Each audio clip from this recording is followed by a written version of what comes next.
welcome to Tales of Honor Podcast, a podcast dedicated to telling the true stories of every recipient of the Medal of Honor.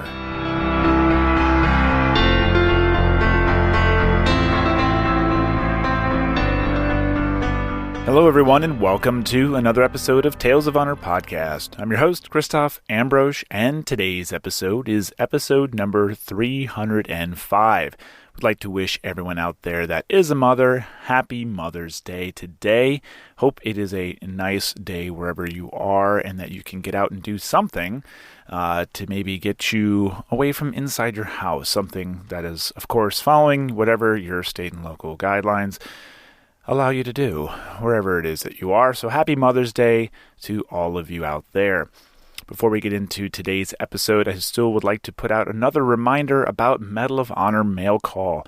While the physical submissions have stopped and have ended, Janine Stange over at janinestange.com/MOH has put out that the guidelines for everything have been extended virtually to May 31st.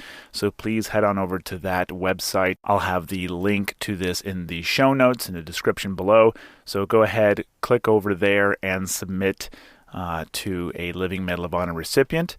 You can go ahead and do that anytime you want. Very simple, something fun for the kids to do and for you to do. And that's all I have for today. No birthdays at this time. I have another one coming up on Wednesdays, so stay tuned for that. Other than that, let's get right on to episode number 305, going back once again to the Vietnam War.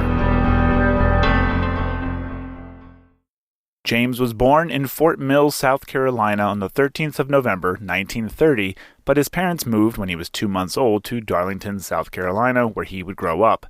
Several months before his 17th birthday, he enlisted in the U.S. Navy and went to basic training at the Naval Training Center in San Diego. 2 years later, he married Elaine Weaver, and they would have 5 children together. James served on the USS Douglas H. Fox off the coast of Korea during the Korean War from November of 1950 to June of 1952.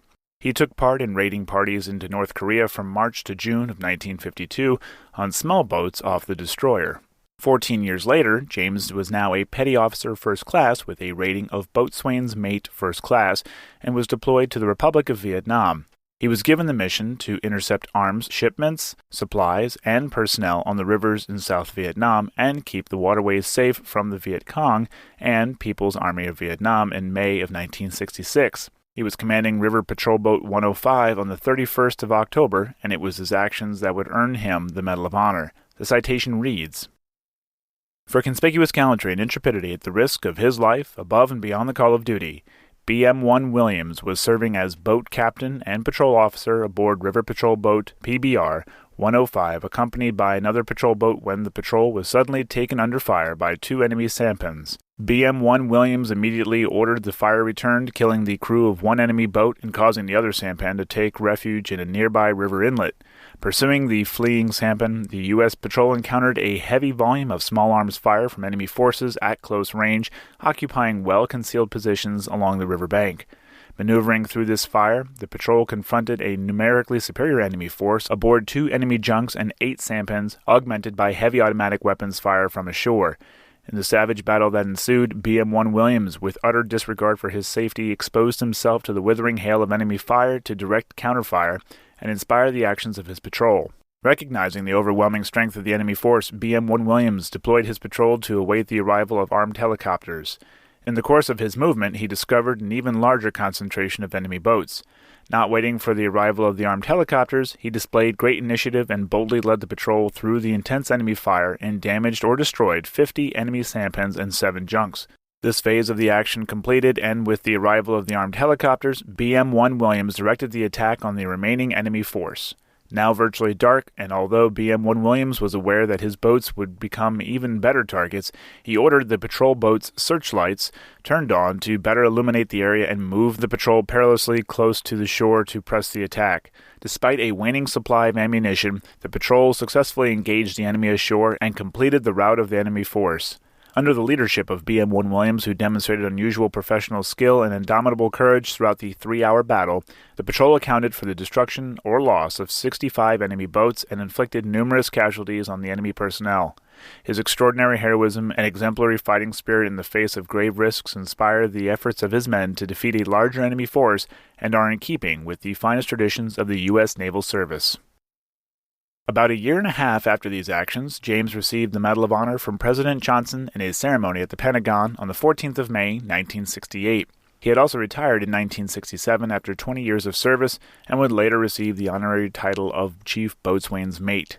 After the military, James went to work for the Wackenhut Corporation, a security services company, and was then appointed U.S. Marshal for the District of South Carolina in 1969. He would then serve as an instructor and national armorer for the Federal Law Enforcement Training Center in Glencoe, Georgia, until he was called back to South Carolina in July of 1979 as U.S. Marshal and remained in that position for 9 months. His final duty was at the U.S. Marshals Service Headquarters in Washington, D.C., as the Programs Manager of Health and Safety, as well as the in-district training officer until his retirement. On the 13th of October, 1999, James Elliott Williams suffered a heart attack while visiting family and died at the age of 68. He is buried in the Florence National Cemetery in Florence, South Carolina, plot FO-177. His wife Elaine would join him 13 years later. And that was a Tale of Honor. Thank you for listening to Tales of Honor Podcast. Head on over to talesofhonorpodcast.com where you can read these stories, see other ways to support the show, and easily share a story with your friends and family. Tales of Honor Podcast is written and produced by Christoph Ambrosch, and theme song, A New Beginning, is by Ben Sound. If you have any questions or comments, you can send them to talesofhonorpodcast@gmail.com. And until next time, I'm Christoph Ambrosch. Thanks for listening.